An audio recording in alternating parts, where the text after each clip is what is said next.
গতিকে প্ৰাথমিক অনুসন্ধানত আমি কিছু তথ্য পালো সিসিটিভিৰ ফুটেজে আমাক কিছুমান তথ্য দিলে আৰু সেই তথ্যৰ ভিত্তিত দেখা গল যে যিজন ভিকটিম জন তেখেতৰ নাম সন্দীপ সুৰেশ কামলে তেওঁৰ ঘৰ মহাৰাষ্ট্ৰৰ পুনেত আৰু তেওঁৰ বয়স 44 বছৰ হ'ব আৰু তেওঁৰ লগতে যি হেতু ৰুমত সোমাইছিলে সেই ৰুমত একেলগে থকাৰ কাৰণে ৰুম বুক কৰিছিলে সেই এগৰাকী মহিলা আছিলে আৰু মহিলাৰ বয়স 25 বছৰ হ'ব আৰু তেওঁৰ নাম হোটেলৰ ৰেজিষ্টাৰত লিখা আছিলে যে অঞ্জলি শ আৰু সেই অঞ্জলি শৰ ঘৰ হ'ল ওয়েস্ট বেংগলৰ হাওড়া ডিস্ট্ৰিক্টত আমি যেতিয়া অনুসন্ধান অব্যাহত ৰাখিলো সেই অনুসন্ধান অব্যাহত ৰাখোতে দেখা গল যে সেইটো ৰুমত প্ৰৱেশ কৰিছিল আৰু এজন তৃতীয় ব্যক্তি সেই তৃতীয় ব্যক্তিৰ চাল চলন আমি সিসিটিভিৰ পৰা আৰু বেলেগ আমাৰ উৎসৰ পৰা যেতিয়া সংগ্ৰহ কৰিলো তেতিয়া দেখা গল যে সেই তেনেকুৱা এজন ব্যক্তি 124 নম্বৰ ৰুমত আছিলে আৰু সেই 124 নম্বৰ ৰুম কোনে বুক কৰিছে হেতু সোৱাত দেখা গল যে সেই ৰুমটো বুক হৈছিলে এজন ব্যক্তিৰ নামত যাৰ নাম আছিলে বিকাশ কুমাৰ শ তেওঁৰ বয়স 23 বছৰ আৰু তেওঁৰো ঘৰ ওয়েস্ট বেংগলৰ হাওড়া ডিস্ট্ৰিক্টত গতিকে এটা কানেকশন ইতিমধ্যে এস্টাবলিশ হল যে দুজন ব্যক্তি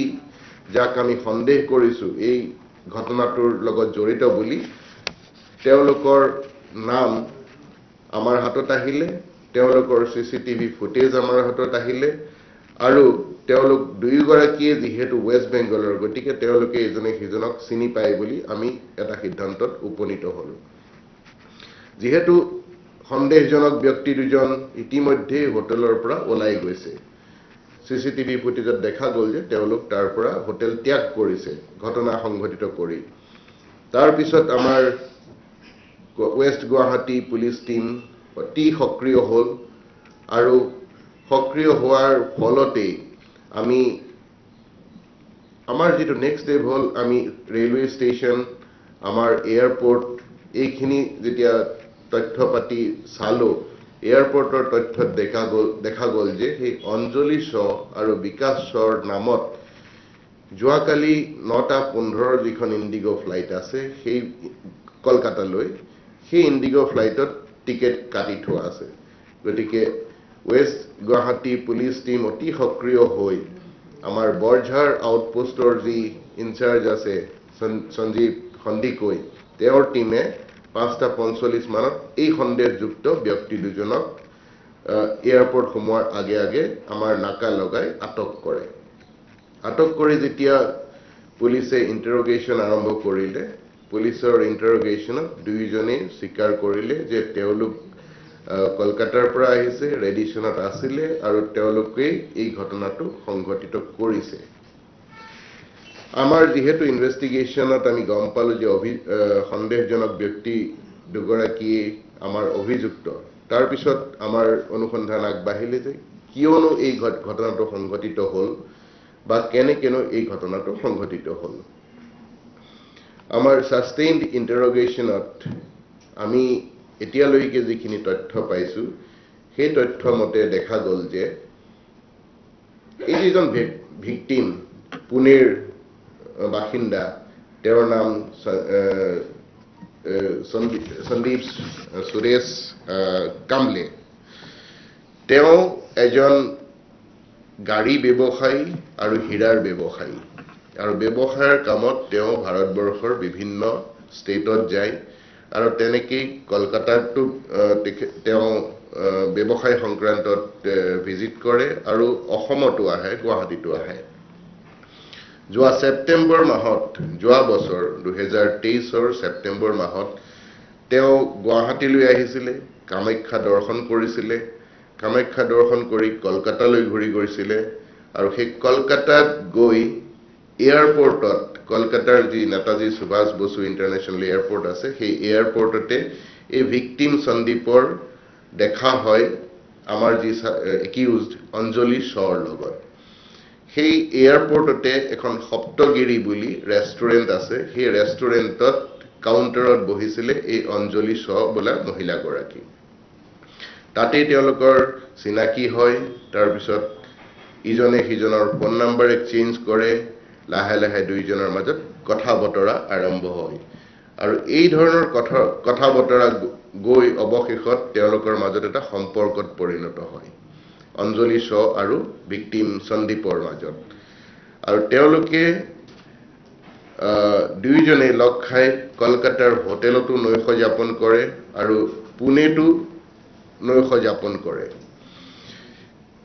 সন্দীপ ইতিমধ্যে বিবাহিত তেওঁৰ 13 বছৰীয়া সন্তানো আছে কিন্তু তথাপিও সন্দীপে অঞ্জলিক কয় যে তেওঁ অঞ্জলিক বিবাহ কৰিব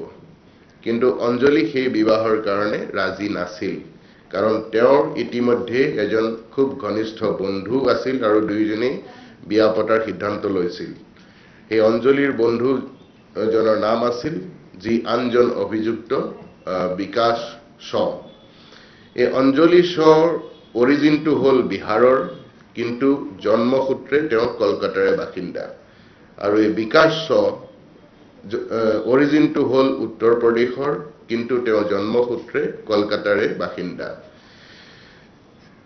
যেতিয়া ভিকটিম সন্দীপে বিবাহৰ কাৰণে জোৰ দিলে অঞ্জলিক আৰু তেওঁ খুব দামী দামী গিফ্টটো উপহাৰ দিয়ে শেষত গৈ অঞ্জলিয়ে তেওঁক এভয়েড কৰিব ধৰিলে যিমানে অঞ্জলি এভয়েড কৰিব ধৰিলে সন্দীপক ভিকটিমজনক ভিকটিমে সিমানেই বেছি পজেচিভ হৈ গ'ল সিমানেই বেছি অঞ্জলিৰ পিছত লাগিলে আৰু এটা সময়ত গৈ অঞ্জলিয়ে টেলিফোন নাম্বাৰটো ব্লক কৰি দিলে সন্দীপৰ যেতিয়া সন্দীপে অঞ্জলিক কোনো ধৰণৰ কানেক্ট কৰিব নোৱাৰা হ'ল তেওঁক লগ ধৰিবও নোৱাৰা হ'ল তেতিয়া অলপ জেদত গৈ বা প্ৰতিশোধ পৰায়ণৰ নিচিনা হৈ সন্দীপে অঞ্জলিৰ পৰিয়ালৰ লোকসকলৰ তথ্য পাতি সংগ্ৰহ কৰি আৰু অঞ্জলিৰ বন্ধু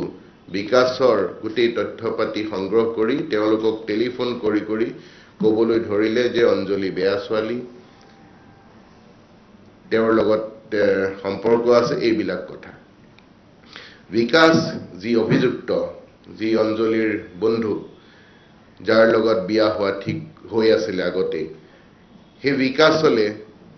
সন্দীপে কিছুমান ফটোগ্ৰাফ পঠাই দিলে সেই ফটোগ্ৰাফখিনি আছিলে যে যেতিয়া অঞ্জলি আৰু সন্দীপে হোটেলত নৈশ যাপন কৰিছিলে সেই কেইটা দিনৰ কিছু ঘনিষ্ঠ মুহূৰ্তৰ কিছু ফটোগ্ৰাফ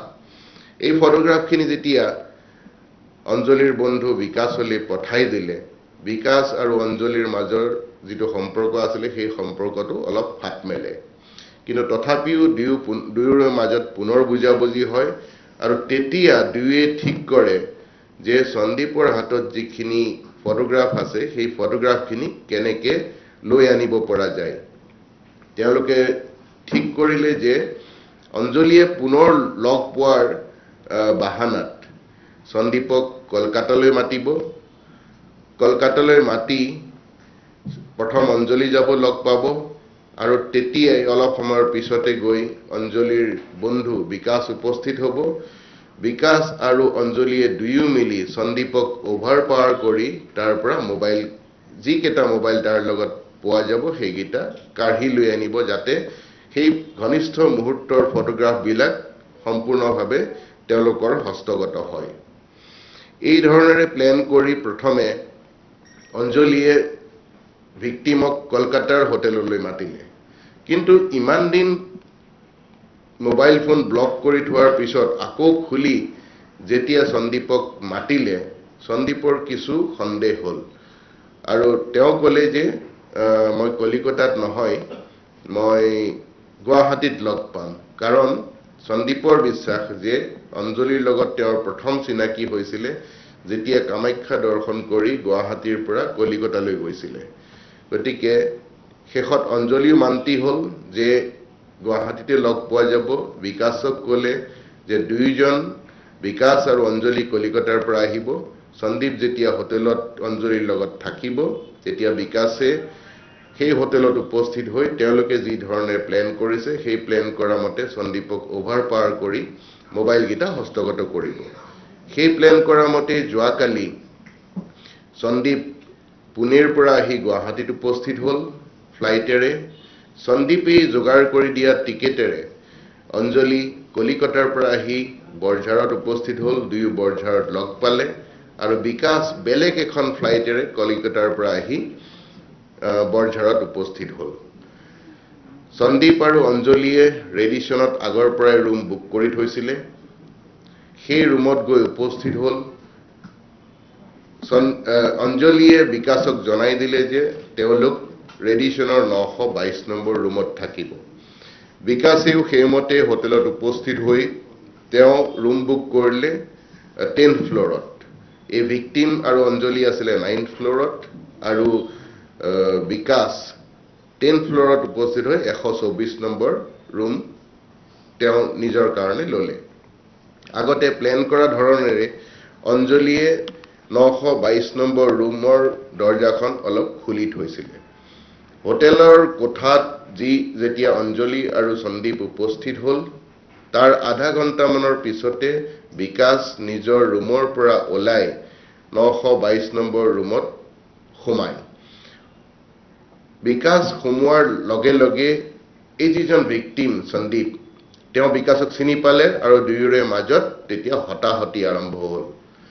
সেই হতাহতিত দুইজন